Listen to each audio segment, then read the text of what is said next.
আউযুবিল্লাহি মিনাশ শাইতানির রাজিম বিসমিল্লাহির রহমানির রহিম। সম্মানিত দর্শক মণ্ডলী, আসসালামু আলাইকুম।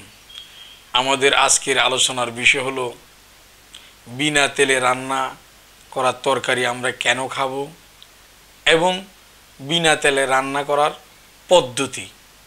এই দুটো পার্টে আমি আলোচনা রাখতেছি।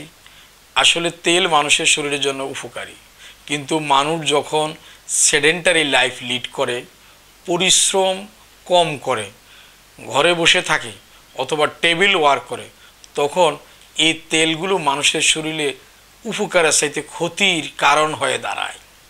যেমন এই তেলগুলো আমরা যে ডালডা, ঘি এবং স্যাচুরেটেড ফ্যাট, প্রাণীজ চর্বি যেগুলো আমরা খাই, এগুলো আমাদের রক্তে স্রোতে গিয়ে এলডিএলের পরিমাণটা বাড়িয়ে দেয়, এইচডিএলের মাত্রাটা কমিয়ে দেয়। এই এলডিএল লো ডেনসিটি লিপোপ্রোটিন কি করে, রক্তনালীর এন্ডোথেলিয়াল লেয়ারে চর্বিটা জমে যায়।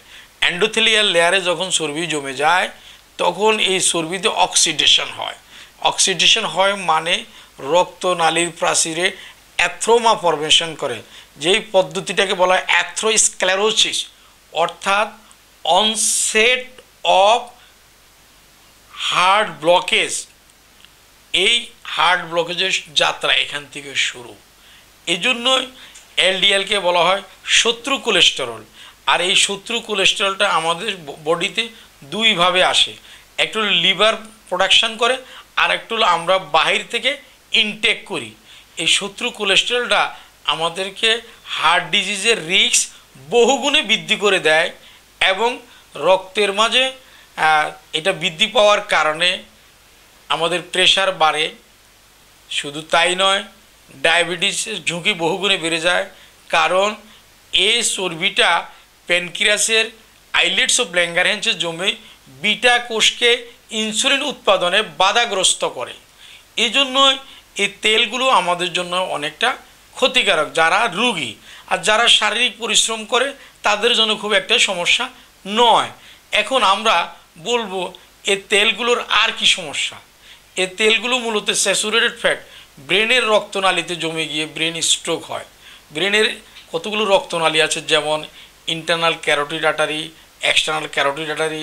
ইন্টারনাল ক্যারোটিড আর্টারি কতগুলো ব্রাঞ্চ আছে, caroticotympanic artery, cavernous artery, hypophyseal artery, pterygoid artery, meningeal artery, ophthalmic artery, anterior cerebral, posterior communicating.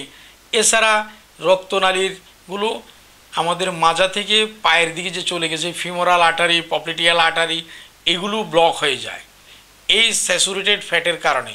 তাই আমরা বলবো আমরা এটা ইনটেকটা কমাই দিব, অর্থাৎ তেল ঢুকার প্রবেশ হলো আমাদের খাবারের সাথে। তা আমরা যদি তেল ছাড়া রান্না করা খাবার খাই তাহলে আমাদের হার্ট ডিজিজের ঝুঁকি, ব্রেন স্ট্রোকের ঝুঁকি, ডায়াবেটিসের ঝুঁকি, অবেসিটির ঝুঁকি এগুলো থেকে কমে আসতে পারে।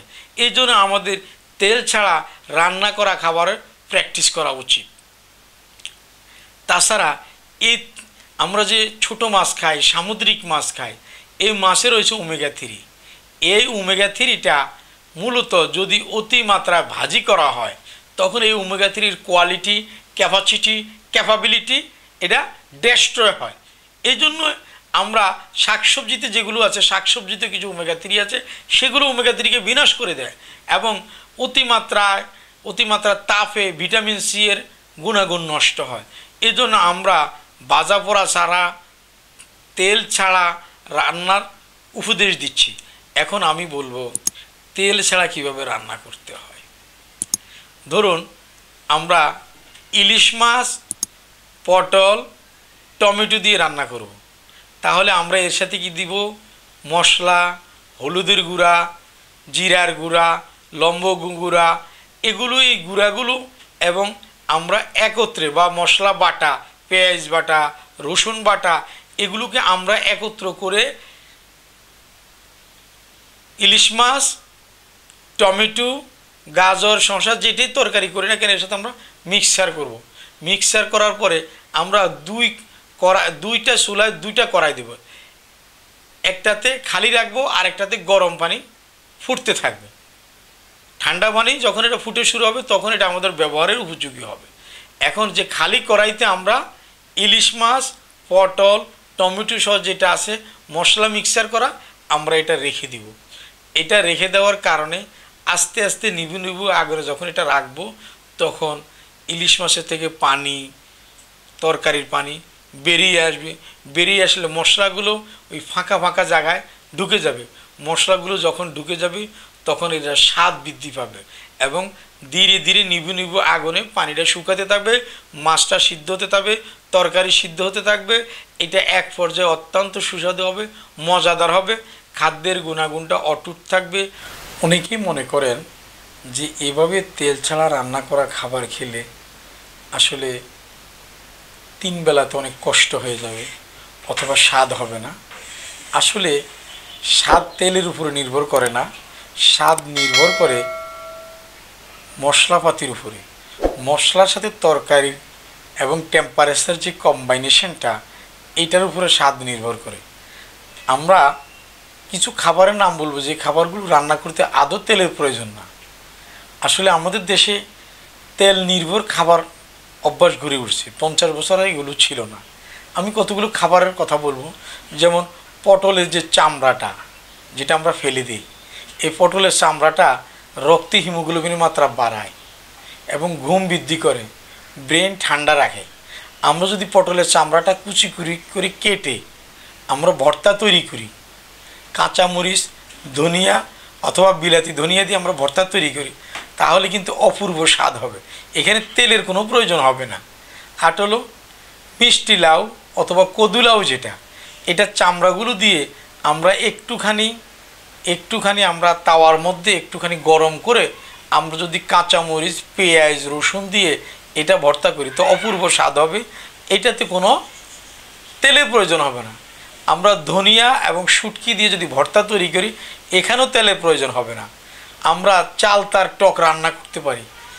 এইটা ভিটামিন সির অভাব দূর করবে এবং আমাদের রক্তের ইমিউনিটি পাওয়ারটা, বডির ইমিউনিটি পাওয়ারটা বৃদ্ধি করবে এবং খাবারের রুচি বৃদ্ধি করবে চাল তার টক। এছাড়া করলা সিদ্ধ করে ভর্তা করতে পারি, এটাও আমাদের শরীরের জন্য খুব ভালো। শসা, গাজর, টমেটো দিয়ে আমরা একটা সালাদ তৈরি করতে পারি, এখানেও তেলের প্রয়োজন না। আমরা যে ডাল রান্না করি, এই ডালের সাথে যদি আমরা দিয়ে দিই, এটা একটা স্বাদ হবে। আম দিয়ে দিলে এটাও স্বাদ হবে এবং জলপাই দিলে স্বাদ আরও বাড়বে। এভাবে যদি আমরা রান্নাটাকে আমাদের শরীরের উপযোগী করে রান্না করি তাহলে আসলে অনেক ভালো হবে। আমরা সবজি কতটুকু খাবো? আমরা সকালবেলা যদি আমরা ফলমূল খাই, দুপুরবেলা যদি শাকসবজি খাই, রাতের বেলা যদি রান্না করা খাবার খাই, বিকালবেলা যদি আমরা ফল খাই, তাহলে আমাদের আসলে এই যে প্রাচীন খাদ্যাভ্যাস, যেটা আমাদেরকে একেবারে প্রাচীন খাদ্যাভ্যাস যদি আমরা লালন করি সেটা শরীরের জন্য ভালো, কিন্তু এই মডার্ন ফুড হ্যাবিটটা আমাদের জন্য অত্যন্ত ক্ষতিকারক। তো আমি যে পটলের ভর্তা, পটলের সালের ভর্তা, পটলের ভাজি, লাউ, কুমড়া দিয়ে যে খাবারগুলোর নাম বলবো, এই খাবারগুলো আমরা খেলে আমাদের রোগ প্রতিরোধ ক্ষমতা বাড়বে এবং তেলের প্রয়োজন হয় না। আমাদের হার্ট ভালো থাকবে, ফুসফুস ভালো থাকবে, লিভার ভালো থাকবে, কিডনি ভালো থাকবে, জীবন সুন্দর হবে। তাই আসুন তেল ছাড়া রান্না করি, আমরা সুস্থ থাকি এবং খাদ্য অনেক খেতে ভালো লাগবে। এইটার আমাদের অ্যান্টিঅক্সিডেন্ট জাতীয় খাদ্যগুলো আমাদের শরীরের জন্য কাজে লাগবে, ভিটামিন সি আমাদের বডিতে কিছুটা কাজে লাগবে এবং আমাদের এই অ্যান্টিঅক্সিডেন্ট মূলত রক্তনালীকে পরিষ্কার করবে, এলডিএল কমাবে, এইচডিএল বাড়াবে। এইচডিএল হলো বন্ধু কোলেস্টেরল।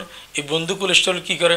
ওই যে আমাদের রক্তনালীর পাশে অ্যাথেরোস্ক্লেরোসিস অথবা স্যাচুরেটেড ফ্যাট জমিয়েছে অথবা এলডিএল অক্সিডেশন হয়েছে, এটাকে প্রতিরোধ করবে এইচডিএল। অর্থাৎ এইচডিএলের কাজ হলো পরিষ্কার পরিচ্ছন্ন রাখা এবং রক্তনালীর পরিবেশকে ঠিক রাখা। এই এইচডিএল যখন বৃদ্ধি পাবে তখন হার্টের ক্যাপাবিলিটি বেড়ে যাবে, ব্রেনের কার্যকারিতা বাড়বে এবং টোটাল বডিতে লোহিত রক্তকণিকাটা এবং প্লাটেলেটস ঠিকমতো পরিবহন করবে এবং রোগ প্রতিরোধ ক্ষমতা বৃদ্ধি করবে, স্বাস্থ্য সুরক্ষা পাবে এবং জীবন সুন্দর হবে। এই কথাগুলো বলে আমি আমার কথা শেষ করছি। আল্লাহ হাফেজ।